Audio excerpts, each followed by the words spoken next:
Hello there, boils and ghouls. Welcome to another Round the Clock Fright segment. My name is Kimberly, and today I will be bringing you the 1972 film, The Last House on the Left. I have heard so many reviews on this movie from my husband, my good friend Josh, a few other friends who have seen this movie, and a lot of them weren't negative, more so than it was really messed up and can be traumatizing. I mostly wanted to check this film out because I am a huge Wes Craven fan. As you see, I have a lot of Freddy Krueger stuff. One of my favorite works by him is A Nightmare on Elm Street. So, of course, I wanted to kind of go back and watch some more films that he has done because I've also seen his other films like Red Eye, Deadly Friend, um, Wishmaster, his whole Wishmaster. Well, I think he only did the first Wishmaster, but the whole Wishmaster series. So, yes, because I heard a lot of reviews on it, and because it was a Wes Craven fan, I had to go and check this out. So, excuse me. So yeah, here we go. So this film pretty much opens with these two young girls, they were like 17, about 17, 18 years old. It was actually, from what I hear, was based on a true story about these two girls who get pretty much abducted, and they are tortured beyond measure. They are raped, and then they are left to die. Well, I don't know if they were left to die or they got murdered. So either way, as you can tell, this movie is actually pretty messed up, and a lot of it made me feel very uncomfortable and uneasy with a lot of the scenes. But I kind of see the route they were trying to go, especially because I had recently watched Megan is Missing and saw the concept that the director was going with that film on pretty much teaching young girls that meeting just anybody online is a very serious matter. And this movie was way before Megan was missing, or Megan is Missing, that was before Megan is Missing, and this was back in the 70s. So think of an era where there wasn't a whole lot of crime. You still had crime, but it was more friendly back then than what we have today, where we have to be cautious and alert. We Back then they were able to leave their doors unlocked and not have to worry about people coming in and robbing them. Not saying that none of this happened, but it was just very rare. Or, this was back in the days where people would sit on the porches and they'd be like, "Hi, neighbor," and everybody knew each other and was very friendly with each other. So you can kind of see when they made a film like this, they were still trying to bring awareness that even though this was a time era where things were a lot more simpler, that there was still evil out there, and there were still people out there that did unbelievable things. And this film actually really catches you. So as I said, it's based on these two girls who are like 17 years old. The one girl, who was actually played by what was her name? I had to think. Sandra Cassell. She pretty much plays this like sweet, innocent 17-year-old who comes from a very loving family. She's very well. She doesn't look like she was very close with her mom, but she was close with her dad. She has just pretty much entered her teenagehood, where she discovers that she is a woman now, that her breast had fully came in. She's very, very confident with herself and very proud at it, because in that first shot you do get like 2 seconds into, well, not 2 seconds, that's a little short, about a minute into the film, where she is getting out of the shower and you actually see some nudity. But then it kind of goes into where she's coming out, she's getting ready to go hang out with her friend. They're about to go do this traveling into the, or not traveling, but they're about to go into town and stuff to see, I believe it was a play they were going to go see. and you see her interacting with her mom and dad. Her dad is kind of like, okay, you shouldn't be wearing a shirt that just reveals too much of your boobs, because she has a shirt that pretty much you can kind of see through it. And you know, her mom is kind of, I can kind of see like a tense attention between the mom and the daughter, but then you later find out that, you know, she was actually a very loving mother. She loved her daughter very much. It just, the way it came off, it looked like her and her daughter didn't really have a good relationship at first. But yeah, so trying to think of her name, so I don't know why, or like her character name, I know her name, Mary. So yes, Mary goes into town with her friend.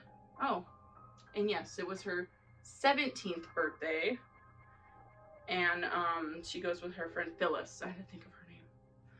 And they're going into the town to see the play and stuff. They get done no, I don't remember if they got done watching the play or it was before the play, but her friend Phyllis decides that her and Mary need to go celebrate her birthday by going and finding somebody who might have some weed on hand, and they were gonna go and party up 420 style. But then they run into this guy who is pretty much standing on his porch. Phyllis walks up, she asks the guy if he has any weed. He pretty much at first turns her away like, no, I don't have that. But then when he realizes there was two young girls at his doorstep, he says, actually, I do have some, come on in. And you already know from the beginning, after it pretty much explains that there's these three convicts out there who have raped and murdered previous girls. And so you already kind of see a little bit of their story before Mary and Phyllis arrives at their doorstep. So you already know from the beginning when he says, yeah, come in, I do have it, that this wasn't going to be a good thing. So Mary and Phyllis walk into the house where they see the I'm really bad at names, actually, and I guess it's not going to say in here, but you have another woman and then a much older guy, and I don't know why he looked like he was probably in his 40s, but oh yes, the guy that was standing on the porch. I'm going to reference this because I did remember his name. It stuck out to me. His name was Krug. So ironically, this guy's name is Krug, and as you know, Wes Craven had written and edited this film. So this is probably like, I believe like 10 years before A Nightmare on Elm Street, and he names one of the main villains Krug. That was kind of interesting, like a little spin-off here. I do have a fun little theory that me and my good friend Josh were bouncing back and forth after I watched this film. We were talking a little bit about it, and we were talking about the main villain being Krug, and how it kind of referenced back to Freddy Krueger in A Nightmare on Elm Street. And we were thinking that in this Wes Craven story that he has with all of his films, that somehow The Last House on the Left and A Nightmare on Elm Street somehow can twist into a Wes Craven kind of storyline. So one that I said was kind of interesting was maybe Freddy Krueger never died in the burnt down building that the moms came and torched after he murdered all of their children on Elm Street, and that maybe he actually died in this movie here, which I'll get into what happens later, but he dies in this movie, and then he goes into the dream world, and he becomes what we all know to this day as Freddy Krueger. And then we were bouncing this back and forth, and I think Josh had a pretty solid theory around this. But maybe maybe Krug was actually Freddy Krueger's brother. So we have Krug over here who, you know, kidnaps and murders young girls. He pretty much gets offed at the end, and 10 years later, his brother Fred Krueger is pretty much just as messed up as he is, and he goes and he pretty much murders children until the moms go and avenge their kids' deaths and burn them down in the house, and then we have Freddy Krueger. These were all just fun little theories that we came up with. We're not saying that this actually happened, but it'd be kind of cool, you know, if we all had in our minds a little theory where Wes Craven's films kind of all connected, per se. But anyways, back to the review. I just thought I had to throw that in there because that was pretty fun, and I actually kind of dug some of the things that we were bouncing back and forth with the similarities. But yes, as I was saying, the main villain in this movie, his name's Krug. I can't remember the other two, but it's another guy, a much older guy, a woman, and this boy who I don't know if I would consider him really bad. I mean, he's associated with these villains, but he just seems like he's just lost. You know, he joined this group of villains who pretty much have drugs that, you know, he's addicted to, and he's addicted to the meth. It was either meth or, yeah, it was meth.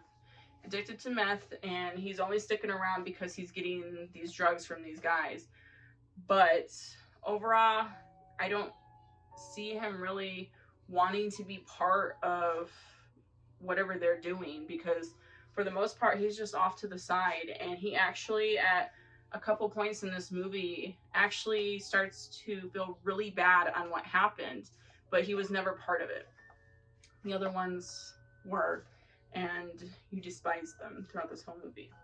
So yes, so Mary and Phyllis end up going into this house. They see all, you know, two of them laying on the floor, and then they start to realize things are about to get serious when the woman jumps up and the guy jumps up, and they come towards them. Now, I don't want to get into a whole lot of detail because a lot of this footage was really, really messed up. Like, these things that these villains, I call them villains, they are villains. The things that they make these girls do, or the things that they do to them, is horrendous.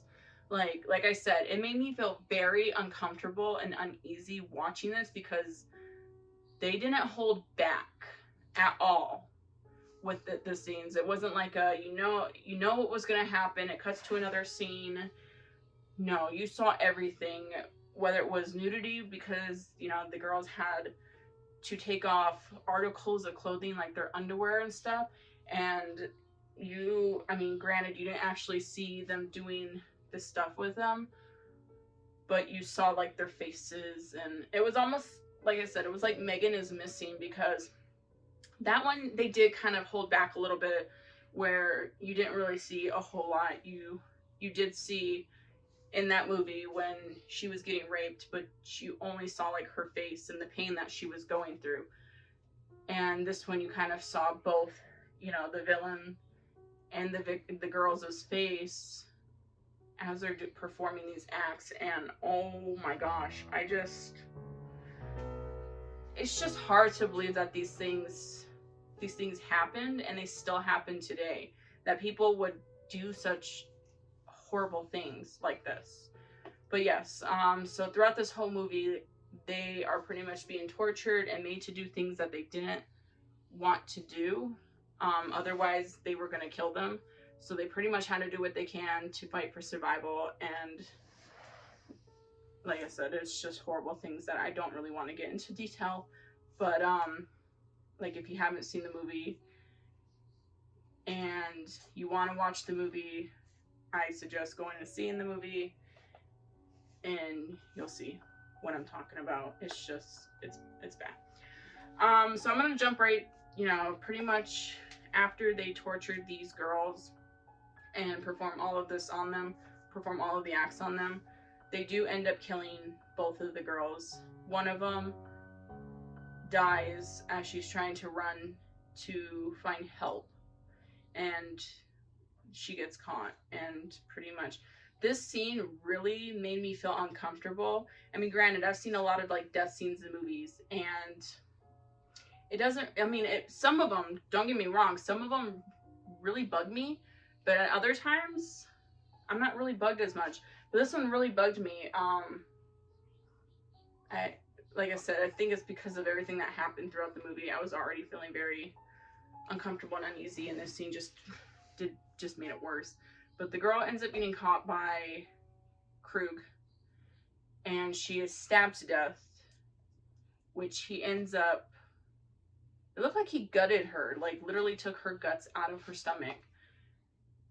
But later on, when he goes back to Mary, who is still on the ground after being pretty much traumatized,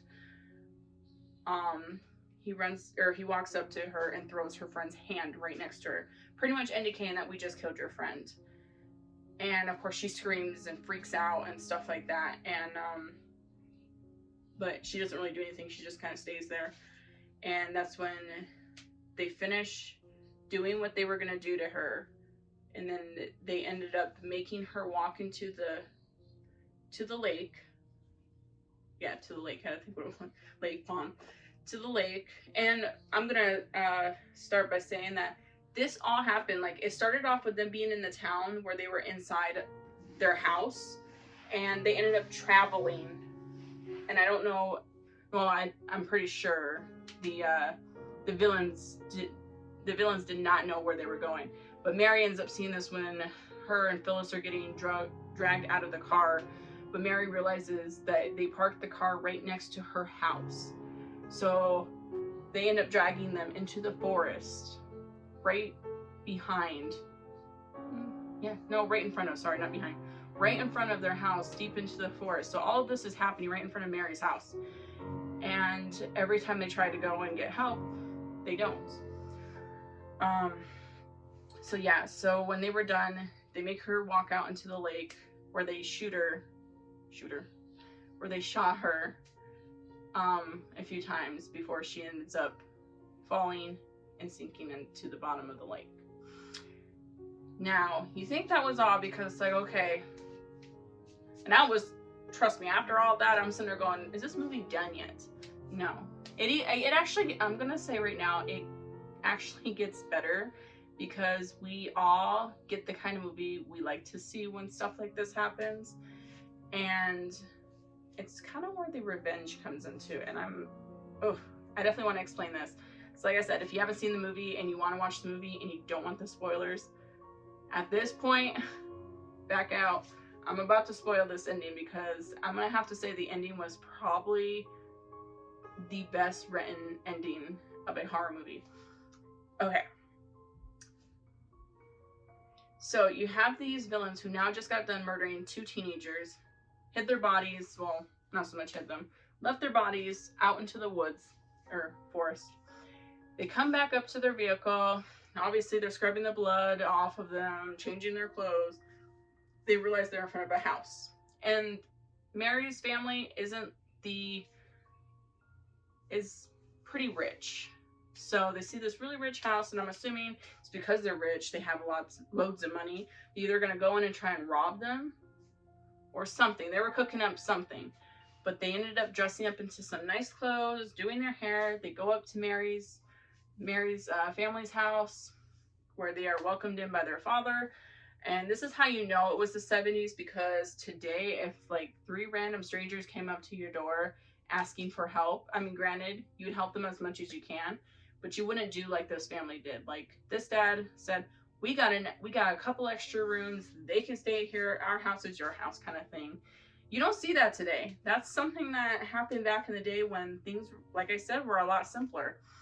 But he lets these three, well, not guys, they're 2 guys and a girl, let them stay in their house. Pretty much, they ended up crashing out into Mary's room, not realizing it's Mary's room until Krug finds a couple pictures hung up on her mirror and realizes, oh shoot, this is this girl's family's house, but they still proceed to do what they're gonna do. Their family has absolutely no clue. Granted, in the midst of the girls in the woods getting tortured and raped, they are looking for their daughter because their daughter should have been home that morning where they were going to celebrate a little birthday party, have some cake and stuff.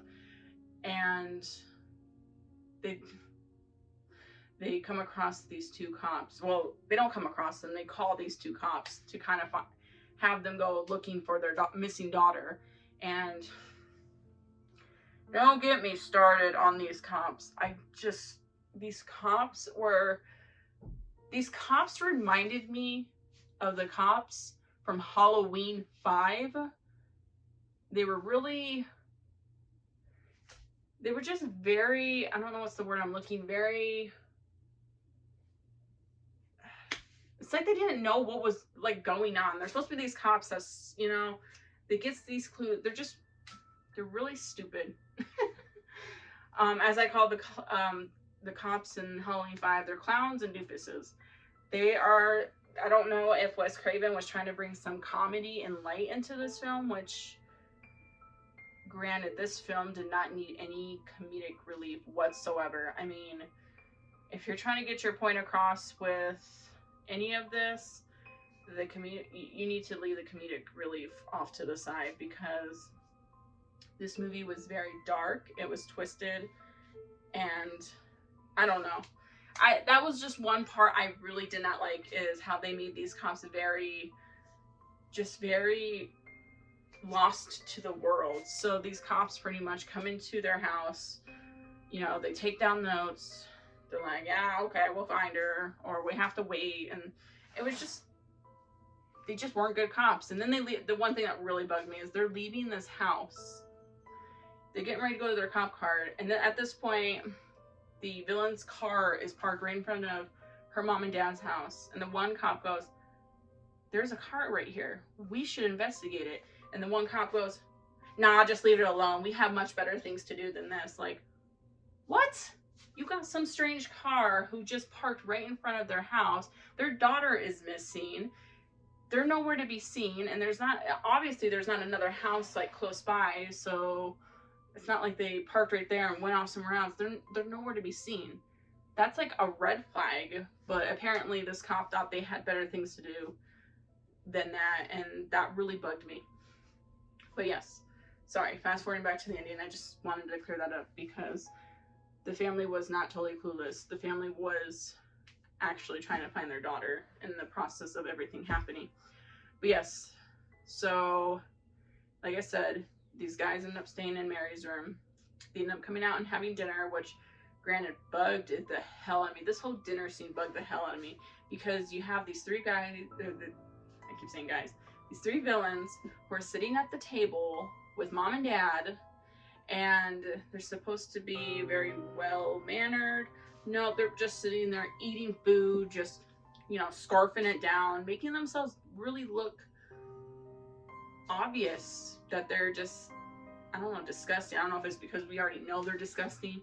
Maybe mom and dad. I mean, I give mom and dad credit. They actually started to kind of give them little side eyes here and there when things were going down. And then you have the one, I'm gonna call her a bitch because she was a bitch, but the one bitch of the villain who's just sitting there chugging down wine like it's a freaking, we're throwing shots at a bar, and it was just, they were disgusting. I didn't like them, obviously. We all didn't like them.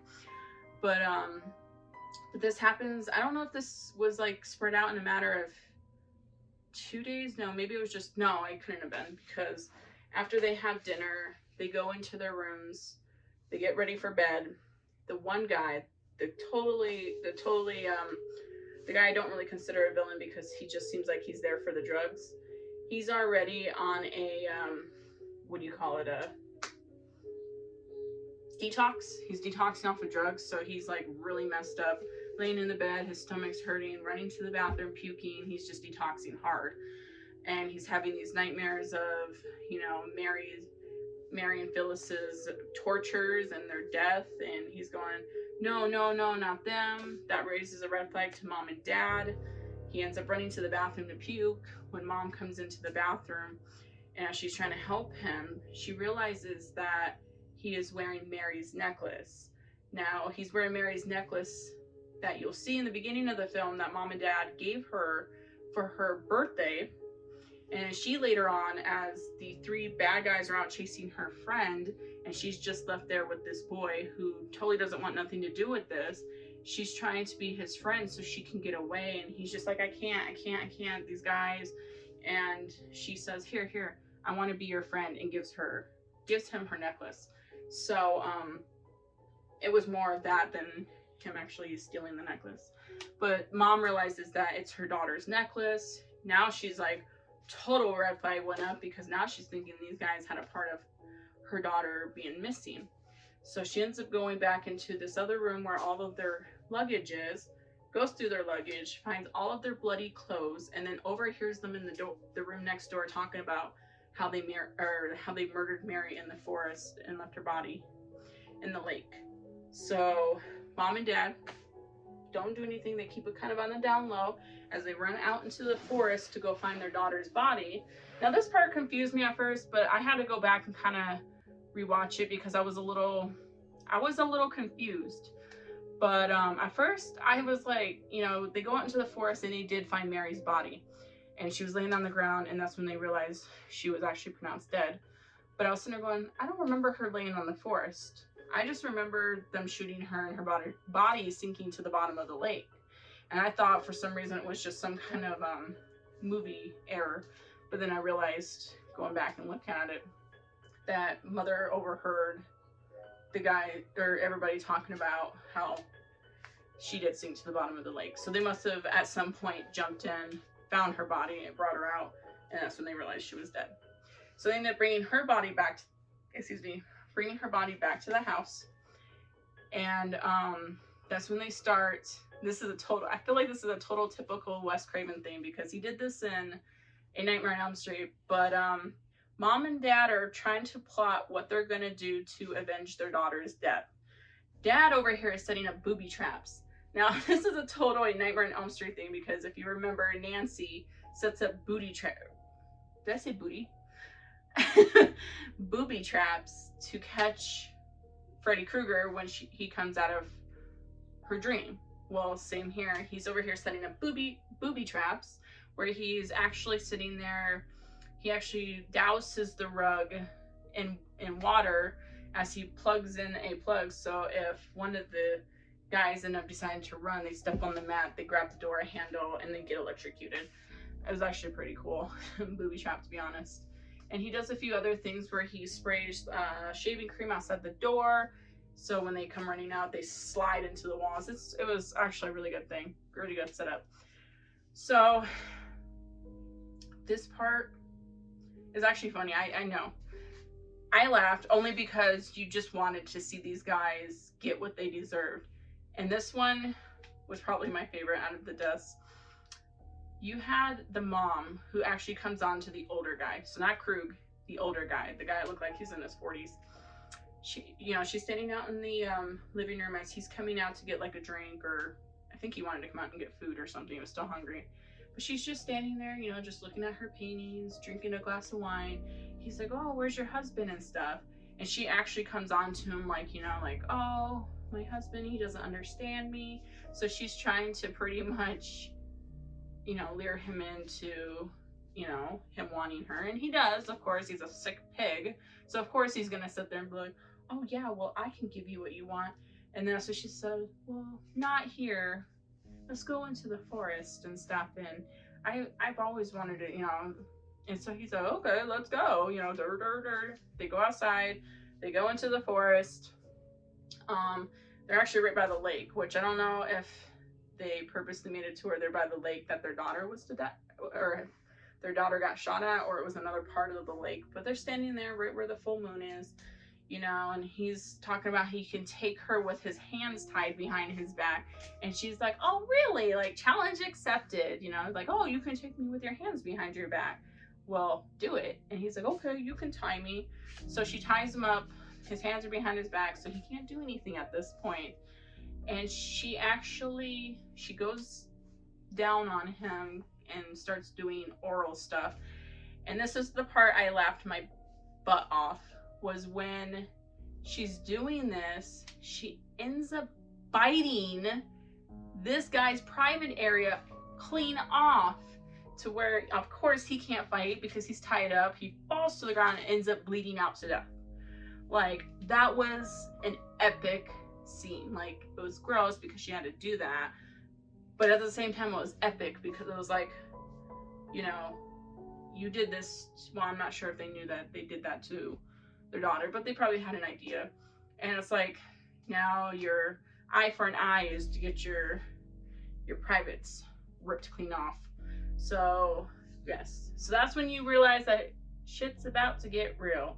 Then we go back to the house where the dad goes in, has his shotgun, and he pretty much blows the fire out of the shotgun, scares the two, Krug and the girl, as they're running out of the room. They slip on the shaving cream. There's a tussle in the living room between the dad and Krug, and the girl is just scared, panicking, and she ends up running out the door at some point. And then you had the boy, which you start to feel for him. The guy that's coming down off of his detox. He's coming out with a gun, and he wants to shoot. He fires a shot at Krug, and Krug's like, oh, you're gonna shoot me. And, you know, like, I don't know if he was just a real good manipulator, somebody who really can get inside his head, but he ended up getting inside this boy's head and tells him to blow his own head off. So that was a sad time. You actually kind of feel for that character, even though he was there. I just think he was just mostly there for like the drugs. All right, so yeah, so pretty much after that whole ordeal, it cuts back out to outside when the girl's running, and then you see the mom coming back from the forest where she sees her running, and she's like, I am not gonna let you get away. And she ends up, you know, they end up getting into this little tussle, and she ends up pushing her into the pool where she blows her head off. Well, not literally blows her head off, but she shoots her, she dies, and pretty much sinks to the bottom of the pool. Which, yes, the whole time that was going on, I was sitting there, yes, kill that bitch. Because she was just as equally as bad as the two guys, and I wanted to see her go. So yeah, and then you pretty much go back into where you see Dad and Krug are going at it again. Krug ends up trying to run, where he ends up stepping on the rug that's doused in water, grabs the doorknob, and electrocutes himself, where he falls on his ass.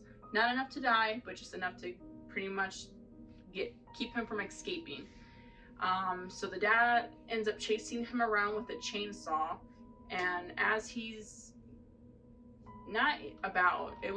was killing this guy with the chainsaw when the two doofus cops come back, because they realize earlier on in the film that the car that was parked out there was a big deal, and it was because it was the car to these villains who were wanted the whole time. Well, if you would have investigated the first time, this all wouldn't have led to that, and maybe those girls would have still been alive. But yes, that is a film for you. They make it to where either the cops die right off the bat, or they just don't realize what's going on until the end. I guess you have to have a little entertainment in the movie, but this whole time I just wanted it to be over. So I will start by saying, when the first hour into the movie, I was like, I don't know. Like, I didn't know if I was gonna like this movie because of how uncomfortable and uneasy I was. Granted, the first hour is not my favorite of this movie because of everything. But that last 30 minutes was probably the best, because it really just tied this movie up, and it gave you exactly what you wanted. So of course you had to go through all of this, but the fact that you had two parents who got revenge on these guys, it did actually make the film a little bit more bearable. So as for The Last House on the Left, I will give it a solid, I'll give it a solid 10. Okay, a solid 9. A 9 out of 10. So I definitely recommend it. It is probably another one of Wes Craven's good works. And will I watch it again?